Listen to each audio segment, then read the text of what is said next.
প্রিয় ভাই ও বোনেরা, আমরা অনেক সময় বলি ভাগ্য খারাপ, কপালে ছিল না, নসিবেই নেই। কিন্তু সত্যিটা কি জানেন? আল্লাহ সুবহানাহু ওয়া তাআলা কোরআনে বলেন, নিশ্চয়ই আল্লাহ কোনো জাতির অবস্থা পরিবর্তন করেন না যতক্ষণ না তারা নিজেরা নিজেদের পরিবর্তন করে। সূরা রাদ। আমরা নিজেরাই নিজের ভাগ্যের স্থপতি। আপনি যদি অলস হন, দোয়া করেন না, ইবাদতের ধারে কাছেও যান না, তাহলে কিভাবে আশা করবেন আল্লাহ আপনাকে সফলতা দেবেন? হাদিসে নবী করিম সাল্লাল্লাহু আলাইহি ওয়াসাল্লাম বলেন, পরিশ্রমকারীই তার প্রাপ্য পায়, আর যে চায় সে পায়। তিরমিজি।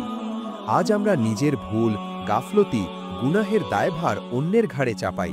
অথচ প্রতিটি গুনাহ, প্রতিটি দেরি, প্রতিটি সিদ্ধান্ত আমাদের নিজস্ব।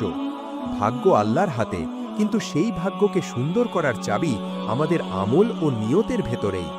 আপনি যদি সত্যিই সফল হতে চান, আল্লাহর রহমত চান, তবে এখনই ফিরে আসুন, তওবা করুন, ইবাদতে মন দিন, চেষ্টা চালিয়ে যান।